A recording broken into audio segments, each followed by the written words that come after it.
ಮಕ್ಕಳಿಗೆ ಮಶ್ರೂಮ್ ಕೊಡೋದ್ರಿಂದ ಏನೆಲ್ಲ ಬೆನಿಫಿಟ್ಸ್ ಇದೆ ಗೊತ್ತಾ? ಇದರಲ್ಲಿ vitamin B, vitamin D, zinc, fibre ಎಲ್ಲ ಇರೋದ್ರಿಂದ ಮಕ್ಕಳ ಓವರಾಲ್ ಡೆವಲಪ್ಮೆಂಟ್ಗೆ ತುಂಬಾ ಒಳ್ಳೆಯದು. ಮತ್ತು ಅವರ ಬ್ರೈನ್ ಡೆವಲಪ್ಮೆಂಟ್ಗೆ, ಬೋನ್ ಡೆವಲಪ್ಮೆಂಟ್ಗೆ ಮತ್ತು ಕಾನ್ಸ್ಟಿಪೇಷನ್ ಆಗದೆ ಇರೋ ಥರ ನೋಡ್ಕೊಳ್ಳೋದಕ್ಕೆ ತುಂಬಾ ಸಪೋರ್ಟ್ ಮಾಡುತ್ತೆ ಅಂತಲೇ ಹೇಳ್ಬೋದು.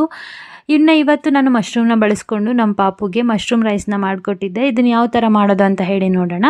ಅದಕ್ಕೆ ಒಂದು ಕುಕ್ಕರ್ ಇಟ್ಕೊಂಡು ಸ್ವಲ್ಪ ತುಪ್ಪನ ಸೇರಿಸ್ಕೊತಾ ಇದ್ದೀನಿ, ಮನೆಯಲ್ಲೇ ಮಾಡಿರೋ ಅಂಥ ತುಪ್ಪ ಸೇರಿಸ್ಕೊಂಡಿದ್ದಾದಮೇಲೆ ಚೆನ್ನಾಗಿ ಕಾದ್ಮೇಲೆ ಸ್ವಲ್ಪ ಚಕ್ಕೆ, ಲವಂಗ ಮತ್ತು ಸ್ವಲ್ಪ ಸೋಂಪು ಕಾಳನ್ನ ಹಾಕಿ ಚೆನ್ನಾಗಿ ಫ್ರೈ ಮಾಡಿಕೊಂಡು ಅರ್ಧ ಈರುಳ್ಳಿನ ಕೂಡ ಸಣ್ಣ ಸಣ್ಣದಾಗಿ ಹಚ್ಚಿ ಸೇರಿಸ್ಕೊಂಡಿದ್ದೀನಿ. ಈರುಳ್ಳಿ ಹಾಕಿರೋ ಕ್ಯಾಪ್ಷನ್ ಮಿಸ್ ಆಗಿದೆ, ನೀವು ಸೇರಿಸ್ಕೊಳ್ಳಿ ಆಯಿತಾ. ಅದಾದಮೇಲೆ ಸ್ವಲ್ಪ ಶುಂಠಿ ಬೆಳ್ಳುಳ್ಳಿ ಪೇಸ್ಟ್ನ ಸಹ ಹಾಕಿ ಫ್ರೈ ಮಾಡಿಕೊಂಡು ಚೆನ್ನಾಗಿ ವಾಶ್ ಮಾಡಿ ಕಟ್ ಮಾಡಿ ಇಟ್ಕೊಂಡಿರೋವಂಥ ಮಶ್ರೂಮು ಮತ್ತು ಸ್ವಲ್ಪ ಹಸಿ ಬಟಾಣಿ ಸೇರಿಸ್ಕೊಂಡು ಚೆನ್ನಾಗಿ ಫ್ರೈ ಮಾಡಿ ರುಚಿಗೆ ತಕ್ಕಷ್ಟು ಉಪ್ಪು, ಸ್ವಲ್ಪ ಅರಿಶಿನ ಪುಡಿ ಮತ್ತು ಸ್ವಲ್ಪ ಪೆಪ್ಪರ್ ಪೌಡರು ಇಷ್ಟನ್ನು ಸೇರಿಸ್ಕೊಂಡು ಚೆನ್ನಾಗಿ ಫ್ರೈ ಮಾಡಿಕೊಂಡು ಸ್ವಲ್ಪ ಕೊತ್ತಂಬರಿನ ಸಹ ಹಾಕಿ ಫ್ರೈ ಮಾಡ್ಕೊಳ್ಳಿ.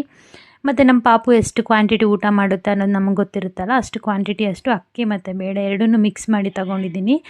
ಹಾಗಾಗಿ ನಾನಿಲ್ಲಿ ಒಂದು ಅರ್ಧ ಬೌಲಷ್ಟು ಅಕ್ಕಿ ಮತ್ತು ಬೇಳೆ ತೊಗೊಂಡಿರೋದಕ್ಕೆ 1 ಬೌಲಷ್ಟು ನೀರನ್ನ ಹಾಕಿ ಚೆನ್ನಾಗಿ ಮಿಕ್ಸ್ ಮಾಡಿಕೊಂಡು ಲಿಡ್ ಕ್ಲೋಸ್ ಮಾಡಿ 2 ವಿಷಲ್ ಕೂಗಿಸ್ಕೊಂಡ್ಬಿಟ್ರೆ ಟೇಸ್ಟಿಯಾಗಿರೋವಂಥ ಮಶ್ರೂಮ್ ರೈಸ್ ರೆಡಿ ಆಗಿಬಿಡುತ್ತೆ. ನೀವು ಕೂಡ ಟ್ರೈ ಮಾಡಿ. ಆ್ಯಂಡ್ ಇದೇ ಥರ ವೀಡಿಯೋಸ್ಗೋಸ್ಕರ ನನ್ನ ಪೇಜ್ನ ಫಾಲೋ ಮಾಡ್ಕೊಳ್ಳಿ.